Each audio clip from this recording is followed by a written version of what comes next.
Today we have Elon Musk. Elon, thank you for joining us. Yeah, thanks for having me. So, we want to spend the time today talking about your view of the future and what people should work on.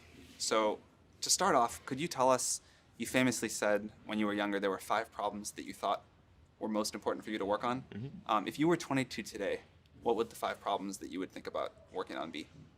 Well, first of all, I think if somebody is doing something that is useful to the rest of society, I think that's a good thing. Like, it doesn't have to change the world. Like, you know, if you're doing something that has high value to people, and frankly, even if it's something, if it's like just a little game, or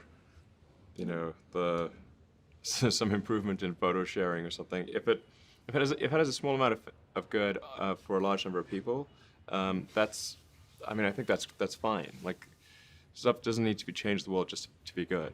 But in terms of things that I think are most likely to affect the future of humanity, I think AI is probably the single biggest item in the near term that's likely to affect humanity. So it's very important that we have the advent of AI in a good way. That is something that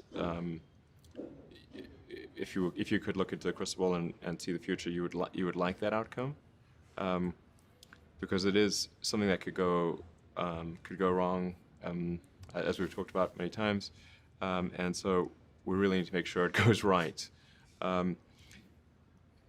That's I think AI, working on AI and making sure it's a great future. That's the most important thing I think right now, the most pressing item. Then obviously anything to do with genetics. If you can actually solve genetic diseases, if you can prevent dementia or Alzheimer's or something like that, with genetic reprogramming, that would be wonderful. So I think this genetics, it might be the sort of second most important item. I think having a high bandwidth interface to the brain, like we're currently bandwidth limited. We have a digital tertiary self in the form of our email capabilities, like computers, phones, applications. We're effectively superhuman, but we're extremely bandwidth constrained in that interface between the cortex and your sort of that tertiary digital form of yourself. And helping solve that bandwidth constraint would be, I think, very important for the future as well. So, one of the, I think, most common questions I hear ambitious young people ask is, I want to be the next Elon Musk. How do I do that? Obviously, the next Elon Musk will work on very different things than you did. But what have you done, or what did you do when you were younger that you think sort of set you up to have a big impact?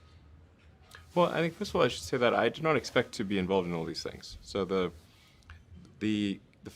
5 things that I thought about at the time in college, so quite a long time ago, 25 years ago, making life multiplanetary, accelerating the transition to sustainable energy, the internet, broadly speaking, and then genetics and AI. I think I didn't expect to be involved in all of those things. I actually, at the time in college, I sort of thought helping with electrification of cars was how I would start out, and that's actually what I worked on as an intern, was advanced ultracapacitors to see if they would be a breakthrough relative to batteries for energy storage in cars. And then when I came out to go to Stanford, that's what I was going to be doing my grad studies on, was working on advanced energy storage technologies for electric cars. And then I put that on hold to start an internet company in '95, because there does seem to be like a time for particular technologies when they're at a steep point in the inflection curve, and I didn't want to do a PhD at Stanford and watch it all happen, and I wasn't entirely certain that the technology I'd be working on would actually succeed. Like, you can get a doctorate on many things that ultimately do not have a practical bearing on the world, and I wanted to I really was just trying to be useful. That's the optimization. It's like, what can I do that would actually be useful? Do you think people that want to be useful today should get PhDs? Mostly not. So what is Yeah. what is the best way to be Some useful? yes, but mostly not. How should someone figure out how they can be most useful? Whatever this thing is that you're trying to create, what would be the utility delta compared to the current state of the art times how many people it would affect? So that's why I think having something that makes a big difference but affects a sort of small to moderate number of people is great. As is something that makes even a small difference but affects a vast number of people. Like the area Yeah. under the area curve. under the curve. Yeah, exactly. The area under the curve would actually be roughly similar for those two things. So it's actually really about just trying to be useful and And then matter. when you're trying to estimate probability of success, so you say this thing will be really useful, good area under the curve. I guess to use the example of SpaceX. Mhm.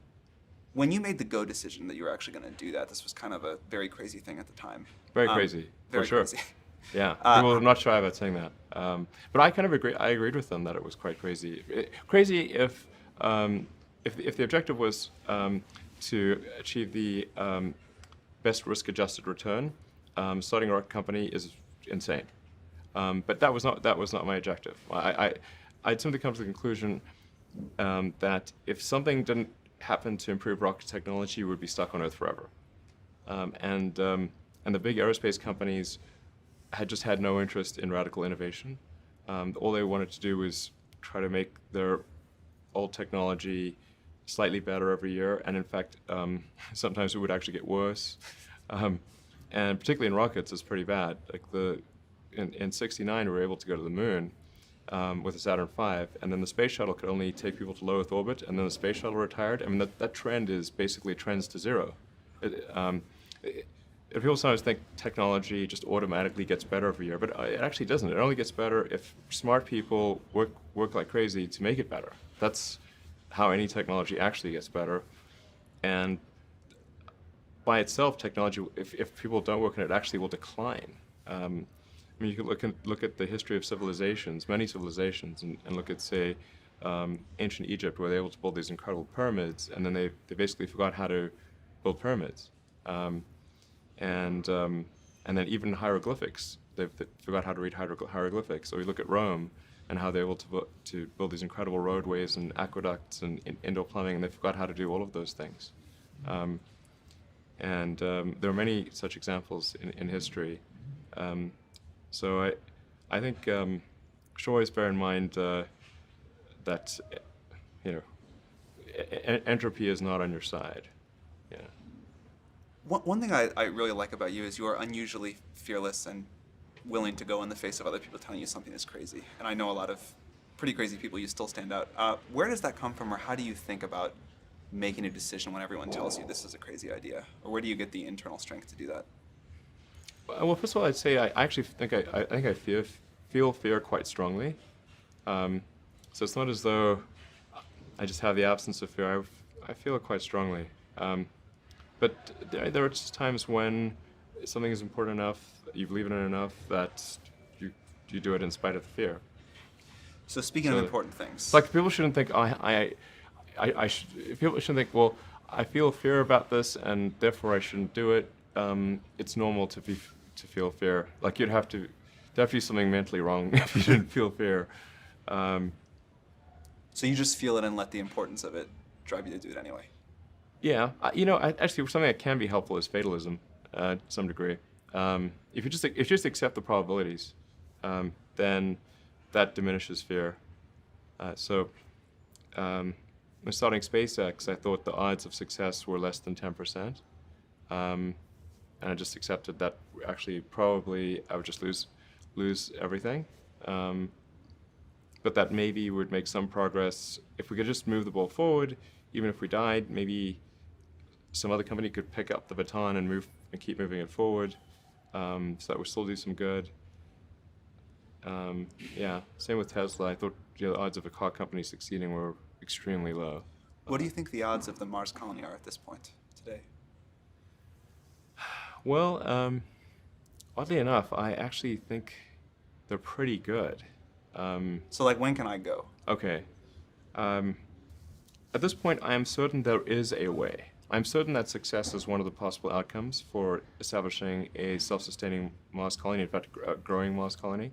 I'm certain that that is possible, whereas until maybe a few years ago, I was not sure that success was even one of the possible outcomes. Some meaningful number of people going to Mars, I think this is potentially something that can be accomplished in about 10 years, maybe sooner, maybe 9 years. I need to make sure that SpaceX doesn't die between now and then, and that I don't die, or if I do die, that someone takes over who will continue that. You shouldn't go on the first launch. Yeah, exactly. Well, Actually, the first launch will be robotic anyway, so. I want to go except for that internet latency. Yeah, the internet latency would be pretty significant.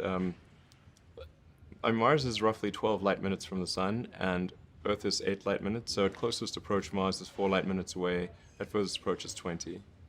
A little more because you can't sort of talk directly through the sun. Speaking of really important problems, AI. So you have been outspoken about AI. Could you talk about what you think the positive future for AI looks like and how we get there? Okay, I mean, I do want to emphasize that this is not really something that I advocate, or this is not prescriptive. This is simply hopefully predictive. Because people sometimes say, well, like this is something that I want to occur, instead of this is something I think that probably is the best of the available alternatives. The best of the available alternatives that I can come up with, and maybe somebody else can come up with a better approach or better outcome, is that we achieve democratization of AI technology, meaning that no one company or small set of individuals has control over advanced AI technology. I think that's very dangerous.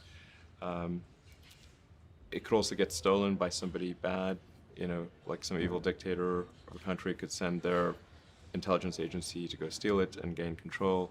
It just becomes a very unstable situation, I think, if you've got any incredibly powerful AI. You just don't know who's going to control that. So it's not as though I think that the risk is that the AI would develop a will of its own right off the bat. I think it's more that's the concern is that someone may use it in a way that is bad, and even if they weren't going to use it in a way that's bad, that somebody could take it from them and use it in a way that's bad. That I think is quite a big danger. So I think we must have democratization of AI technology and make it widely available. And that's the reason that obviously Yumi and the rest of the team created OpenAI, was to help with the help spread out AI technology so it doesn't get concentrated in the hands of a few. But then of course that needs to be combined with solving the high bandwidth interface to the cortex. Humans are so slow. Humans are so slow. Yes, exactly. But we already have a situation in our brain where we've got the cortex and the limbic system. And the limbic system is kind of that's the primitive brain. It's kind of like your instincts and whatnot. And then the cortex is the thinking upper part of the brain. Those two seem to work together quite well. Occasionally your cortex and limbic system may disagree, but it generally works pretty well. Generally works pretty well, and it's like rare to find someone who, I've not found someone who wishes to either get rid of their cortex or get rid of their limbic system. Very true. Yeah, that's unusual. So I think if we can effectively merge with AI by improving that the neural link between your cortex and your digital extension of yourself, which already, like I said, already exists, just has a bandwidth issue, and then effectively you become an AI human symbiote, and if that then is widespread with anyone who wants it can have it, then we solve the control problem as well. We don't have to worry about some sort of evil dictator AI, because kind of we are the AI collectively. That seems like the best outcome I can think of. So you've seen other companies in their early days that start small and get really successful. Hope I don't regret asking this on camera, but how do you think OpenAI is going as a 6-month-old company? It seems to be going pretty well. I think we've got a really talented group at OpenAI, and Seems like it. yeah, really talented team, and they're working hard. OpenAI is structured as say a 501c3 nonprofit, but many nonprofits do not have a sense of urgency. It's fine; they don't have to have a sense of urgency, but OpenAI does.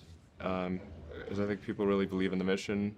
I think it's important, and it's about minimizing the risk of existential harm in the future. And so I think it's going well. I'm pretty impressed with what people are doing and the talent level. And obviously, we're always looking for great people to join who We're up believe to in the like mission. close to 40 people now. Yeah. It's going well. All right, just a few more questions before we wrap up. How do you spend your days now? Like, what do you allocate most of your time to? My time is mostly split.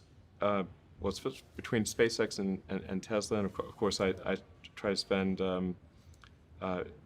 it's a part of every week at OpenAI.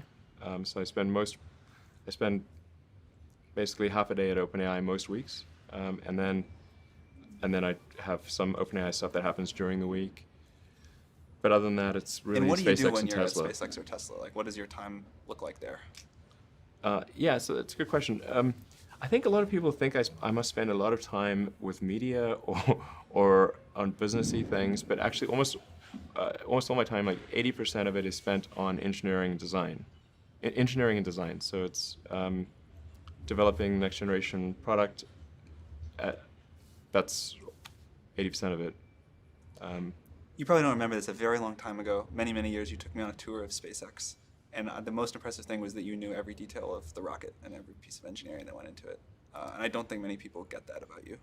Yeah, I think a lot of people think I'm kind of a business person or something, which is fine. Like, business is fine, but but really, it's like at SpaceX, Gwynne Shotwell is chief operating officer. She kind of manages legal, finance, sales, and kind of general business activity. And then my time is almost entirely with the engineering team, working on improving the Falcon 9 and the Dragon spacecraft, and developing the Mars colonial architecture.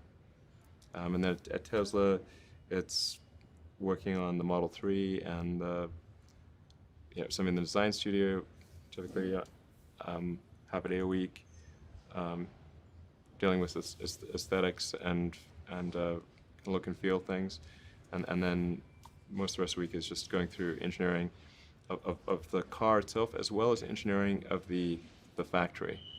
Because the biggest epiphany I've had this year is that what really matters is the machine that builds the machine, the factory, and that is at least 2 orders of magnitude harder than the vehicle itself. It's amazing to watch the robots go here and these cars just happen. Yeah. Now, this actually has a relatively low level of automation compared to what the Gigafactory will have and what Model 3 will have. What's the speed on the line of these cars? Actually, the average speed of the line is incredibly slow. It's probably about, including both X and S, it's maybe 5 centimeters per second. And what can you get to? This is very slow. Or what would you like to get to? I'm confident we can get to at least 1 meter per second, so a 20-fold increase. That would be very fast. Yeah. At least. I mean, I think 1 meter per second, just to put that in perspective, is a slow walk, or like a medium speed walk. A fast walk could be 1.5 meters per second. And then the fastest humans can run over 10 meters per second. So if we're only doing 0.05 meters per second, that's very slow current speed. And at 1 meter per second, you can still walk faster than the production line.